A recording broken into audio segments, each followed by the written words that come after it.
Mandatario, doctor Espinosa, reaparece usted. ¿Cómo está? Jorge, muy buenas noches. Muchísimas gracias por la invitación. Siempre un placer. Muchísimas gracias. ¿Cuál es la situación legal en este momento del expresidente Pedro Castillo? Ya está cumpliendo ya en este momento prisión preventiva, pero por el delito de rebelión. Se habla ahora de otros 3 delitos: colusión, tráfico de influencias y organización criminal. En efecto, se ha seguido el antejuicio político en la condición de aforado, que era el expresidente de la República, Pedro Castillo, y la causa pasó del Congreso con resolución acusatoria a la Fiscalía. La Fiscalía formaliza la investigación, lo comunica el juez lo aprueba, devuelve la disposición fiscal y ahora la Fiscalía, ya formalizando la investigación y dentro del plazo que corresponde conforme a la ley, está requiriendo una prisión preventiva de 36 meses, que, ojo, no significa acusación, no significa que lo va a llevar a juicio ahora, significa que está pidiendo la Fiscalía 3 años de prisión para asegurarse de que el expresidente no fugue o no perturbe la investigación mientras se desarrolla la investigación por los delitos de organización criminal, colusión y tráfico de influencias. Ahora, estos 2 procesos en algún momento se van a encontrar, van a correr aparte, porque mucha gente puede confundirse, porque ya el expresidente está cumpliendo prisión preventiva. Sí, en efecto, tiene una prisión preventiva por el caso de rebelión. Yo diría, en principio, toda discusión sobre una medida como la prisión preventiva, ¿no es cierto?, tiene que responder a un criterio de necesidad.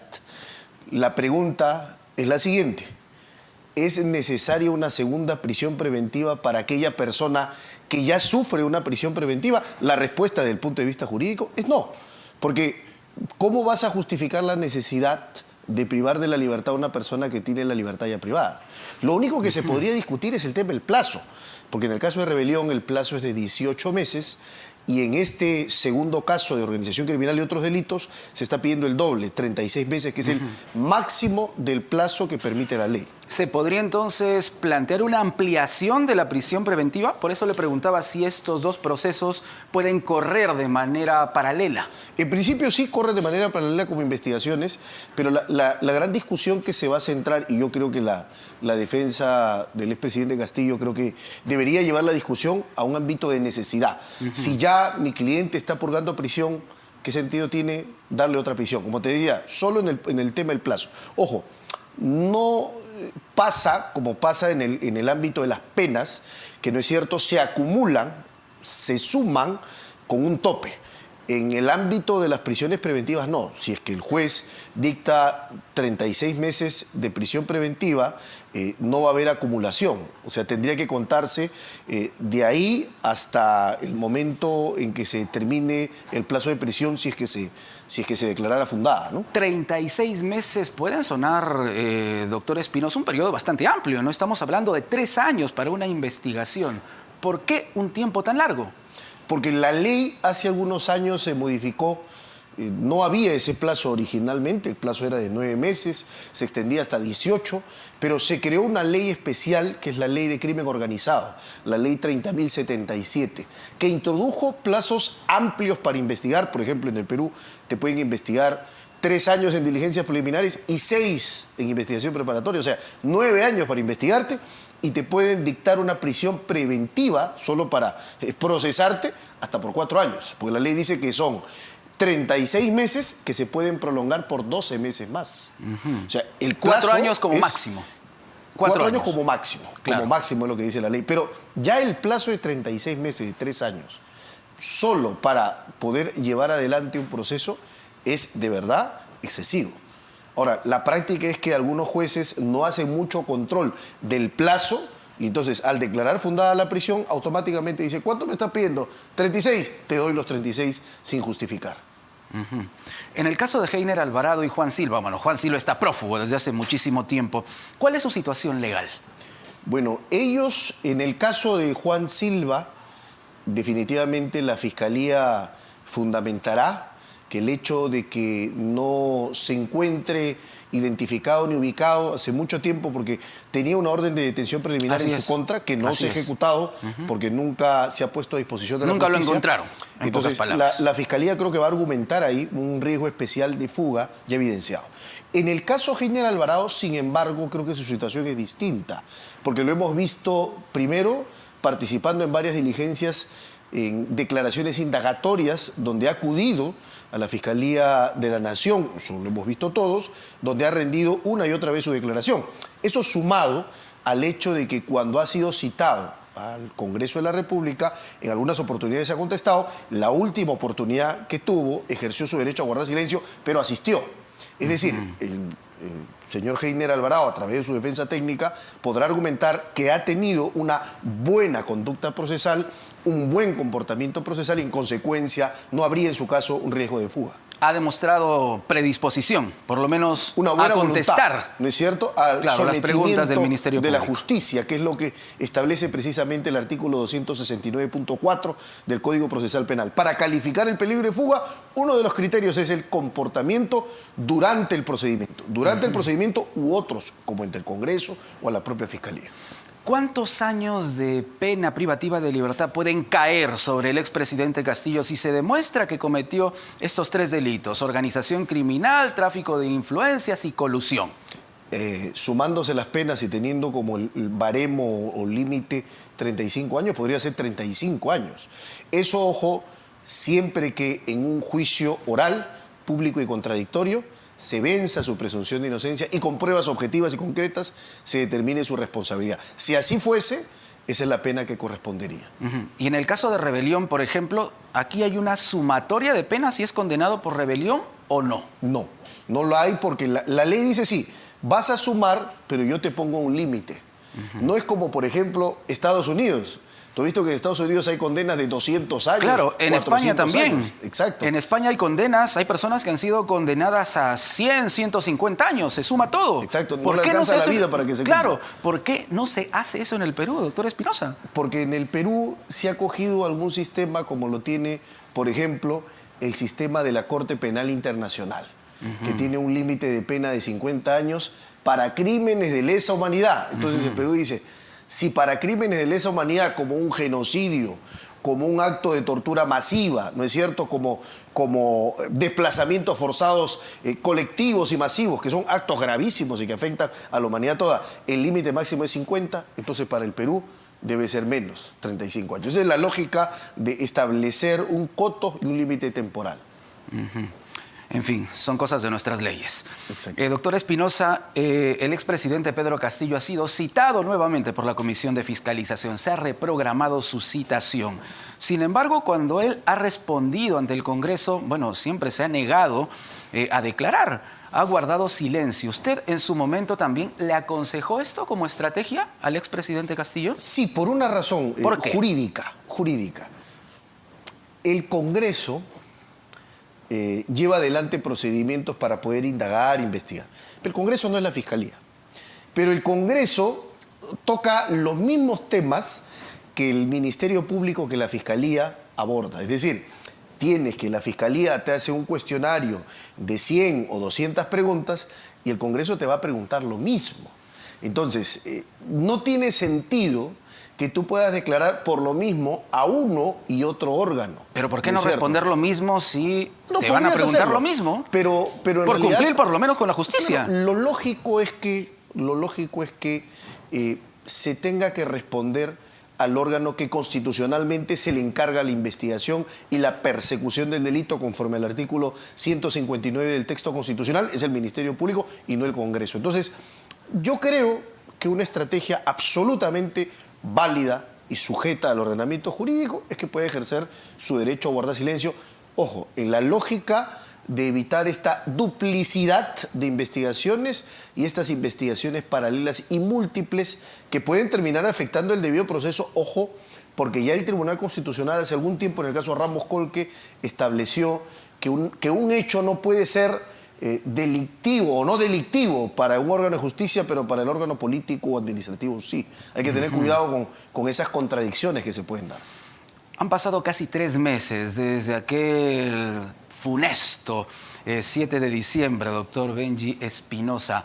¿Se arrepiente usted en algún momento de haber defendido al expresidente Pedro Castillo? No, Jorge. Yo el 7 de diciembre renuncié a la defensa, presenté una renuncia pública primero, irrevocable, y luego ante los órganos de justicia, pero en el tiempo que desempeñé mi defensa, en el semestre en que ejercí la defensa, lo hice con absoluto ahínco, con absolutos bríos y sobre todo con el convencimiento pleno de que lo hacía siempre respetando el ordenamiento jurídico y haciendo que el avasallaje o el aluvión mediático pueda ser contenido por el respeto a las garantías del debido proceso, a la presunción de inocencia, al derecho a la defensa, al derecho a la prueba. Y eso fue muy importante para poder aleccionar a los ciudadanos de que los derechos están para ser tomados y ejercidos. Usted estuvo con el expresidente Castillo esas horas previas al mensaje en el que anunció la disolución del Congreso, el control de diversas instituciones. ¿En algún momento escuchó a Castillo Terrones mencionar la posibilidad de dar este golpe de Estado cuando conversó con usted? Nunca. Yo no estuve el 7, el 7 he estado con los ministros, en fin, lo que se sabe, pero un día antes, que fue el 6, estuvo exacto, con él. Ahí estuve. Nunca se abordó el tema. Nunca se deslizó. Y si se hubiese hecho, yo hubiese recomendado que evidentemente no se haga porque eso era inconstitucional. Toda nuestra defensa, recordarás con vehemencia, era hay que hacer que el Congreso respete la Constitución. Entonces, ¿cómo podría tolerarse una práctica inconstitucional o de violación a la Constitución cuando precisamente lo que estábamos defendiendo era lo contrario? Su observancia y su absoluto respeto. Entonces, no, nunca se abordó el tema. Ni un día previo, ni días antes, ni en reuniones privadas, ni con los ministros, ni nunca. Nunca escuché, nunca fui testigo, ni se me consultó sobre alguna posibilidad siquiera remota de que se pueda disolver el Congreso. Si lo hubiesen hecho, hubiese dado una recomendación en contrario. ¿Se ha puesto a pensar usted qué pudo haber pasado por la cabeza del exmandatario para tomar esa decisión en las últimas horas? Creo que he estado pensando en este tiempo. Creo que cuando una persona escucha a varias personas, eso puede ser una virtud en la medida en que demuestra que no actúas con cerrazón, ¿no es cierto? Y sobre todo si estás ejerciendo el poder, el más grande poder que reconoce nuestro ordenamiento jurídico, a la primera magistratura de la nación, puede ser una virtud. Pero puede devenir en un defecto, como en este caso ha pasado, cuando finalmente eso te lleva a no seguir los consejos adecuados y correctos. Entonces yo creo que escuchó a la persona o a las personas incorrectas y a los consejos terribles, porque desde todo punto de vista, en los argumentos, o sea, en el fondo, en la forma y en el tono, ese pedido de vacancia iba a vencerse, iba a rechazarse.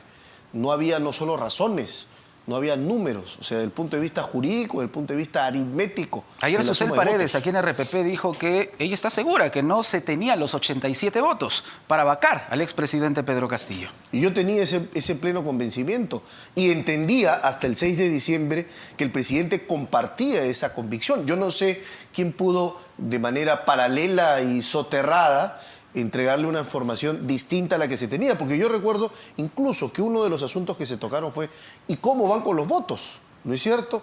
Y decían, en el peor escenario, en el peor de todos, 83.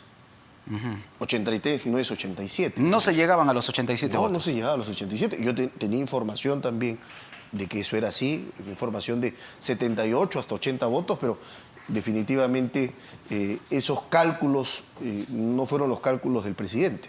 ¿Aníbal Torres, Betsy Chávez pueden haber influido en el exmandatario? Es importante por eso que la investigación determine quién o quiénes fueron. Porque finalmente tienen que hacerse responsables. Porque no puede ser posible que digamos, el instigado, ¿no es cierto?, a quien convencieron a hacer algo esté en la cárcel, pero los instigadores no lo estén, o el instigador no lo esté. Es un cuadro de absoluta injusticia. Claro, quien le aconsejó al expresidente Castillo intentar este golpe de Estado, ¿es el culpable realmente de lo que ahora le está pasando al exmandatario? Sí, claro, absolutamente. Lo digo sin ambajes, con absoluta seguridad y convicción de que es así. O sea, hicieron que cabe su propia tumba y que cometa un suicidio político leyendo ese mensaje, que, ojo, fue una intentona de golpe de Estado y que desde el punto de vista jurídico yo no comparto los argumentos que lo llevan a prisión. Para mí es una conducta atípica, que puede calzar en otras cosas, pero para el delito de rebelión concretamente, nuestra ley penal dice que hay que alzarse en armas. No que él era jefe supremo, que el otro no. Que si no ejecutas el acto, es el ABC del derecho penal, si no empiezas a ejecutar lo que la ley penal dice, esa conducta no aparece. Nos puede gustar o no, puede resultar simpático o no. Probablemente lo que estoy diciendo no sea una expresión que quieran oír, pero no se trata de eso. El derecho penal es lo que es y no lo que las personas quieren que se escuche. ¿El expresidente Castillo entonces tomó esa decisión por sí mismo o alguien se lo aconsejó? A mí me parece que estuvo muy mal asesorado, porque si las coordinaciones oficiales, con su defensa, con los ministros que escucharon, que participaron en las reuniones, es en un sentido, y finalmente termina en un viraje completo y actuando en otro sentido, es porque ha sido mal asesorado, ¿no es cierto? Le aconsejaron, le dijeron infundios, mentiras, lo pusieron en zozobra, le infundieron temor probablemente y por eso tomó la decisión absolutamente equivocada. La gran pregunta es, doctor Espinosa, ¿quién fue? ¿Quién estuvo detrás? Esa es la gran pregunta que tiene que resolverse no solo para el juicio jurídico, sino para el juicio de la historia, para el tribunal de la historia, que es importante también. Usted fue también defensor legal de Lilia Paredes, la ex primera dama de la Nación, quien acaba de reunirse con Andrés Manuel López Obrador, el presidente de México, mandatario que, por cierto, se le ha ido encima, literalmente, a Dina Boluarte, la presidenta de la República. ¿Qué lectura podemos tener los peruanos de esa situación? Bueno, que esa es la apreciación de un jefe de Estado que considera, digamos, si es que la lectura es, están apresando a un jefe de Estado por algo que eso que es delito no lo es y están haciendo una aplicación elástica del derecho penal, puede tener la perspectiva, digamos, aunque no nos guste, de que puede parecer un abuso y en eso funda la crítica, ¿no es cierto? Ahora, esos temas tienen que resolverse por los canales diplomáticos, creo que hay mucha altisonancia en este momento, hay mucho apasionamiento, entonces ahí veo discursos inflamados de ida y vuelta, tanto de México hacia el Perú, como del Perú hacia México. Yo creo que hay que bajar un poco el tono. En algún momento el expresidente Castillo, la ex primera dama Lilia Paredes, tocaron el tema de un asilo político, por lo menos lo plantearon, lo pensaron para algún momento. Jamás, nunca. Nunca me insinuaron, me consultaron, me preguntaron, doctor, ¿qué es el asilo? ¿Quién lo otorga? ¿Cómo se tramita? ¿Qué hay que hacer? Jamás. Porque de hecho, fíjate que tú recordarás que hubo una declaración del presidente, fíjate, mal asesorado también. Hasta ahora no sé quién o quiénes exactamente le dijeron, di que Lilia Paredes va a entregar su pasaporte. Pero eso a mí me sorprendió, como le sorprendió a doña Lilia. Entonces él dice, Lilia Paredes va a entregar su pasaporte. Yo voy a la fiscalía a una diligencia y toda la prensa me aborda y me dice, ¿viene a entregar el pasaporte? No, un momentito, ya vamos a ver. Y días después yo digo, un momento, Lilia Paredes no va a entregar el pasaporte. ¿Por qué? Porque el pedido de impedimento de salida no cumple con los requisitos de la ley y en efecto en audiencia demostramos que era así y logramos que el juez rechace el pedido de la fiscalía. Pero fíjate ese mal consejo. O sea, el presidente diga que va a entregar el pasaporte, cuando eso es una absoluta descoordinación. Entonces yo creo que ese tipo de cosas han pasado y le han pasado una muy mala factura al presidente Castillo, ¿no? Podemos entender entonces de lo que nos está revelando, doctor Espinosa, que el expresidente tuvo, no sabemos si detrás, a su lado, delante, personas muy cercanas, ¿no? Que en todo caso, usted lo ha dicho, lo han asesorado muy mal. Sí, o sea, finalmente, en lugar de ayudarlo, ¿no es cierto?, o abogar por él o asistirlo, terminaron siendo sus verdugos. ¿Aníbal Torres? No lo sé, hay que averiguar ¿Betsy Chávez? Quién o quiénes, no lo sé. Yo sería muy irresponsable de poder decir este o aquel o ella. No me corresponde además hacerlo, pero las investigaciones para eso están y determinarán las responsabilidades que corresponden. Antes de su última renuncia del 7 de diciembre, usted había renunciado ya. Sí. Y retornó. Sí. ¿Por qué lo hizo? Renuncié porque se presentaron un conjunto de circunstancias que me llevaron a un absoluto malestar profesional de descoordinaciones. Yo entendía que se me había dado la responsabilidad de poder dirigir el equipo de defensa del presidente Castillo, establecer una estrategia, diseñar una teoría del caso y para poder refutar y poder resistir las imputaciones que venían desarrollándose una a una y día tras día. Pero luego percibí y me di cuenta que habían personas, ¿no es cierto?, que le aconsejaban otras cosas, que le hacían decir otras cosas, y entonces yo dije, no, muy bien, si eso pasa, yo prefiero dar un paso al costado. Si es que mi consejo no va a ser escuchado porque no hay confianza, entonces yo prefiero retirar. Lo que hablábamos, ¿no? Los asesores que, bueno, Es que llevaron que al abismo al expresidente, según usted señala. Renuncia, por descoordinaciones, escuchar a otras personas, finalmente terminaron llevándolo precisamente al acabose. ¿Pero quiénes son, doctor Espinosa? Eso es lo que hay que determinar. O sea, eso es lo Pero que usted los ha visto alrededor del expresidente Castillo. Bueno, uno ha visto puede... algunos, por lo menos ha visto, conoce algunas de las personas que rodeaban continuamente al exmandatario. Es que uno puede, de sospechar, la sospecha puede ser muy ancha y muy amplia, pero también podría ser injusta, podría sospechar de alguien que en realidad no es responsable. Pero por lo menos, ¿algún exministro?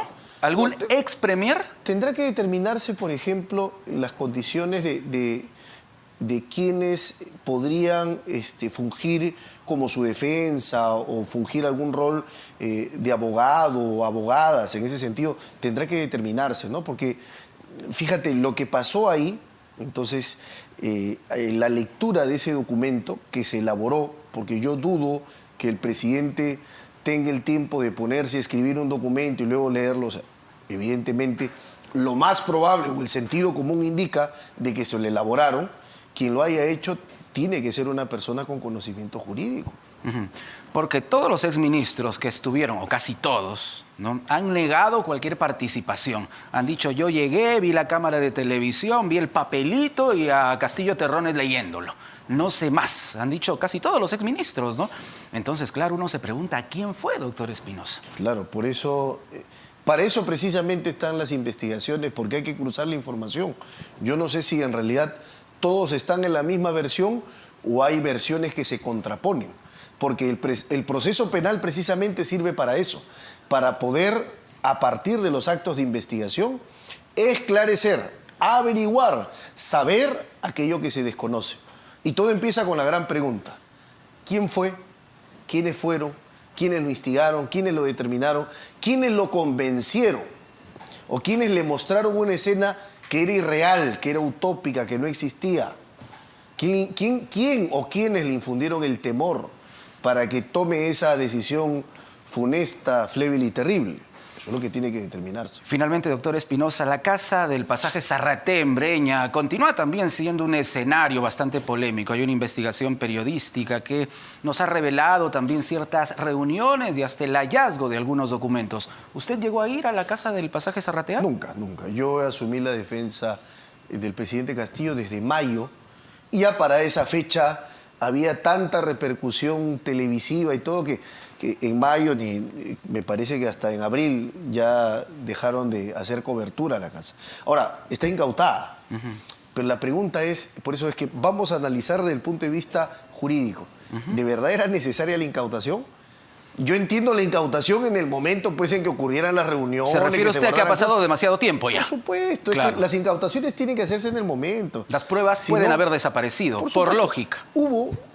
Había un gran criminalista en Monlocar que decía, el tiempo que pasa es la verdad que huye. Entonces eso se aplica para el proceso penal precisamente. Entonces, ¿para qué esperas tantos meses? Tiene sentido incautar con desposesión, o sea, sacando a la anciana, adulta mayor, la mamá de Alejandro Sánchez, de todo lo demás, sacar sus cosas y todo. ¿Tiene sentido? Tiene sentido para la espectacularidad, para el juicio mediático, para el juicio paralelo, pero para el juicio jurídico creo que no abona mucho, honestamente. Ahora sí, la última, doctor Benji Espinosa. ¿Se pueden venir nuevas elecciones? ¿Será usted candidato? No, yo no concibo todavía mi incursión en política. Yo estoy trabajando, fíjate Jorge, con mucho denuedo y mucho arrojo en mis casos, que son, siempre he dicho, un laboratorio, que siempre tienen entresijos y encrucijadas para resolver, así que... Pero eso es lo que dicen todos los políticos, ¿ah? Eso es lo que dicen todos los políticos. Sí, no, lo estoy pensando, hasta que luego dicen, no, me lo pidieron. Pero también hay personas que lo dicen y finalmente son coherentes con eso, pero todo depende del momento, ¿no? Ortega y Gasset decía, soy yo y mis circunstancias. Habrá que ver las circunstancias, habrá que ver el momento y los tiempos. Muy bien, gracias, doctor.